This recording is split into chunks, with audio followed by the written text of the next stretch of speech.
Mesdames, Mesdemoiselles, Messieurs, laissez-moi vous adresser un message à l'approche de Noël. Je dis bien Noël, terme qui devient tabou en ces temps d'antichristianisme. Ainsi, les directions d'Air France et du concessionnaire automobile Audi ont cette année interdit à leur personnel de souhaiter un joyeux Noël, rien que ça. Est-ce étonnant? La République française, à ne pas confondre avec la France, la République française, disais-je, a pris un nouveau virage anti-chrétien et anti-français. Comment ne pas rappeler l'obsession de Darmanin de vouloir dissoudre tout ce qui s'éloigne de la doxa républicaine, mondialiste et maçonnique. En octobre, il annonçait la dissolution du Parti catholique Civitas. Quelques mois plus tard, il promet la dissolution d'Academia Christiana. Il interdit des colloques, des conférences, des manifestations. Plus de 50 manifestations pour Thomas ont ainsi été interdites. Il vaut mieux vouloir honorer Traoré ou Naël pour avoir droit de manifester en République maçonnique française. Je dis bien République maçonnique car ce qualificatif est aujourd'hui officiel, comme en atteste le discours prononcé par Emmanuel Macron pour les 250 ans du Grand Orient de France. D'ailleurs, Emmanuel Macron a également franchi un pas supplémentaire en accueillant une célébration religieuse juive de Hanouka à l'Élysée, tandis que cette République nous dit par ailleurs qu'au nom de la laïcité, il faudrait interdire les crèches de Noël dans les espaces publics et déboulonner les statues de la Sainte Vierge, de Saint-Michel ou encore de Saint-Louis. Et dans ce climat ostensiblement antichrétien, Macron pousse la provocation jusqu'à intriguer pour faire remplacer les vitraux de Viollet-le-Duc en la cathédrale Notre-Dame de Paris. Ce que l'incendie de Notre-Dame n'aura pas détruit, c'est Macron en personne qui cherche à le saccager. Tout cela n'est pas du hasard. Mettez les éléments bout à bout.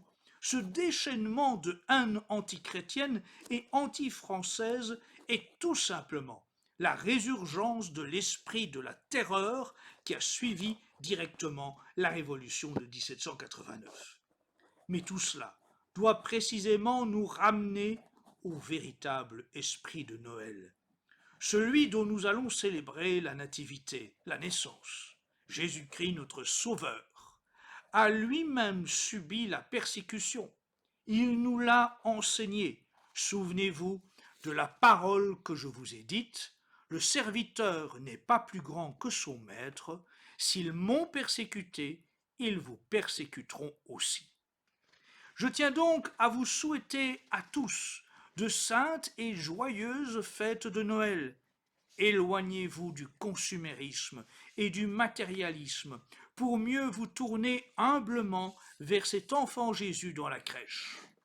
Ayez une attention pour les démunis, les malades, les personnes âgées, les personnes seules. Ayez aussi une attention pour les prisonniers politiques patriotes et chrétiens.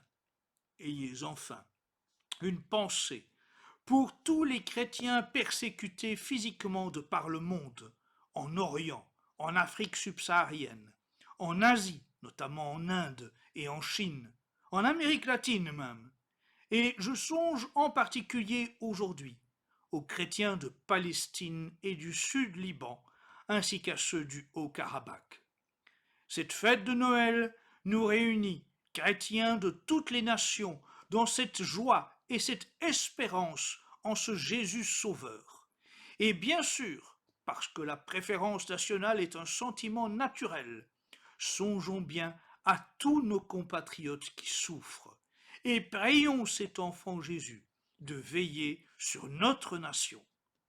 Dans les petites raisons d'espérer, je veux enfin rapidement ajouter que Civitas International lancera en janvier 2024 une grande campagne d'adhésion et un nouveau site internet multilingue. Quel que soit l'endroit où vous vous trouvez, dans un grand élan catholique et antimondialiste, vous pourrez, dans peu de temps, rejoindre les rangs de Civitas International et participer à l'émergence d'un vaste mouvement au service du Christ roi. Christus vincit, saint et joyeux Noël à tous.